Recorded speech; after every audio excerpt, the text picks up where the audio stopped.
ನೀವು ಒಂದು ಸಲ ಈ ಕುಲ್ಫಿನ ಮಕ್ಕಳಿಗೆ ಮಾಡಿಕೊಟ್ರೆ ಸಾಕು, ಪದೇ ಪದೇ ಇದೇ ರೀತಿ ಕುಲ್ಫಿ ಬೇಕಂತ ಮಕ್ಕಳು ಕೇಳ್ತಾನೆ ಇರ್ತಾರೆ. ಯಾಕಂದರೆ ಅಷ್ಟು ಚೆನ್ನಾಗಿರುತ್ತೆ ಈ ಕುಲ್ಫಿ. ಇನ್ನೇನು ಬೇಸಿಗೆ ರಜೆ ಸ್ಟಾರ್ಟ್ ಆಗ್ತಿರೋದ್ರಿಂದ ಮಕ್ಕಳೆಲ್ಲ ಮನೇಲೇ ಇರ್ತಾರೆ. ಹೊರಗಡೆ ಬಿಸಿಲಂತೂ ತುಂಬಾ ಜಾಸ್ತಿ ಇರೋದ್ರಿಂದ ತಂಪಾಗಿರೋದು ಏನಾದರೂ ಬೇಕಂತ ಮಕ್ಕಳು ಕೇಳ್ತಾ ಇರ್ತಾರೆ. ಆ ಟೈಮಲ್ಲಿ ನೀವು ಮನೆಯಲ್ಲೇ ಈ ಕುಲ್ಫಿನ ರೆಡಿ ಮಾಡಿಕೊಡ್ಬೋದು. ಬನ್ನಿ ಹಾಗಾದರೆ ಈ ಕುಲ್ಫಿನ ಹೇಗೆ ಮಾಡೋದಂತ ನೋಡೋಣ. ನಾನು ಇಲ್ಲಿ ಅರ್ಧ ಲೀಟ್ರ್ ಹಾಲನ್ನು ತೊಗೊಂಡಿದ್ದೀನಿ. ಅರ್ಧ ಲೀಟ್ರ್ ಹಾಲಿಗೆ ಕಸ್ಟರ್ಡ್ ಪೌಡ್ರು, ವೆನಿಲ್ಲಾ ಕಸ್ಟರ್ಡ್ ಪೌಡ್ರನ್ನ ತೊಗೊಂಡಿದ್ದೀನಿ.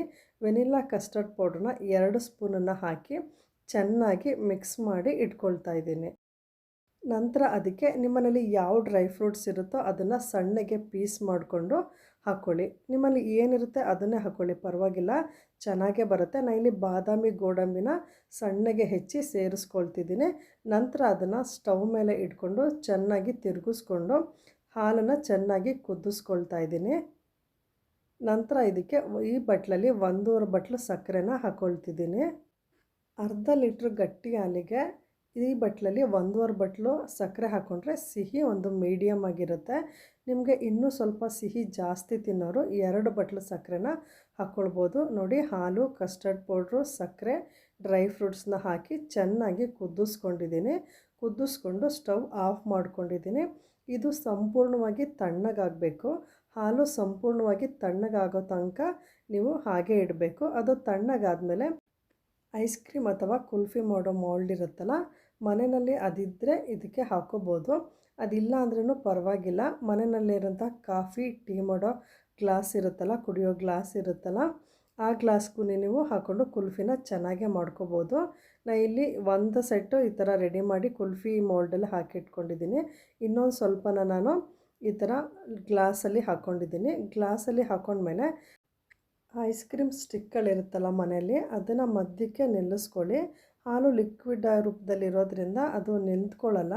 ನೀವು ಟಿಶ್ಯೂ ಪೇಪರ್ ಸಹಾಯದಿಂದ ಈ ಥರ ಗ್ರಿಪ್ಪಲ್ಲಿ ಮಧ್ಯಕ್ಕೆ ಸ್ಟ್ರೈಟಾಗಿ ಬರೋ ಥರ ನಿಲ್ಲಿಸ್ಕೊಳ್ಬೋದು. ನಾನು ಅದೇ ರೀತಿ 4 ಗ್ಲಾಸಿಗೂ ಹಾಕ್ಕೊಂಡು ರೆಡಿ ಮಾಡಿ ಇಟ್ಕೊಂಡಿದ್ದೀನಿ. ಮೇಲೆ ಸ್ವಲ್ಪ ಡ್ರೈ ಫ್ರೂಟ್ಸ್ ಪೌಡರ್ನೂ ಸಹ ಹಾಕ್ಕೊಂಡಿದ್ದೀನಿ. ಡ್ರೈ ಫ್ರೂಟ್ಸ್ ಪೌಡರ್ ಅಂದರೆ ಬಾದಾಮಿ ಗೋಡಂಬಿನ ಹಾಗೆ ಕ್ರಷ್ ಮಾಡ್ಕೊಂಡಿರೋದನ್ನು ಮೇಲೆ ಸ್ವಲ್ಪ ಹಾಕ್ಕೊಳ್ತಾ ಇದ್ದೀನಿ. ಇದನ್ನು ಫ್ರೀಝರಲ್ಲಿ ನೀವು 5ರಿಂದ 6 ಗಂಟೆಗಳ ಕಾಲ ಇಟ್ಕೋಬೇಕಾಗುತ್ತೆ. ಸಮಯ ಇದ್ದರೆ ಒಂದು 8 ಗಂಟೆಗಳ ಕಾಲ ಬಿಟ್ಟರೆ ಇನ್ನೂ ಚೆನ್ನಾಗಿ ಬರುತ್ತೆ. 8 ಗಂಟೆಗಳ ಕಾಲ ಆದಮೇಲೆ ನಾನು ಕುಲ್ಫಿನ ಹೊರಗಡೆ ತೆಗೆದು ಒಂದು 2 ನಿಮಿಷ ತಣ್ಣೀರಿರೋ ಅಂತಹ ಬಟ್ಲಲ್ಲಿ ಇಟ್ಕೊಂಡು ತೆಗೆದಿದ್ದೀನಿ. ಆವಾಗ ನಿಮಗೆ ಕುಲ್ಫಿ ಗ್ಲಾಸಿಂದ ಈಸಿಯಾಗಿ ಬಿಟ್ಕೊಳ್ಳುತ್ತೆ, ಸುಲಭವಾಗೇ ಹೊರಗೆ ಬರುತ್ತೆ. ನೋಡಿ, ಮನೆಯಲ್ಲಿರುವಂತಹ ಹಾಲಿನಲ್ಲಿ ಕೇವಲ 2 ಸ್ಪೂನ್ ಕಸ್ಟರ್ಡ್ ಪೌಡ್ರು, ಡ್ರೈ ಫ್ರೂಟ್ಸನ್ನು ಹಾಕಿ ಎಷ್ಟು ಚೆನ್ನಾಗಿ ಕುಲ್ಫಿನ ರೆಡಿ ಮಾಡ್ಕೊಳ್ಬೋದು. ಮಕ್ಕಳಿಗಂತೂ ಇವಾಗ ಹೊರಗಡೆ ತುಂಬ ಬಿಸಿಲಿಂದ ಎಕ್ಸಾಮ್ ಮುಗಿಸ್ಕೊಂಡು ಬರ್ತಾ ಇರ್ತಾರೆ. ಆ ಸಮಯದಲ್ಲಿ ನೀವು ಕೊಡಿ, ತುಂಬಾ ಇಷ್ಟಪಟ್ಟು ತಿಂತಾರೆ. ಒಂದು 5ರಿಂದ 6 ನಿಮಿಷದಲ್ಲೇ ಮನೆಯಲ್ಲೇ vanilla dry fruits kulfi ready ಆಯ್ತಲ್ವ.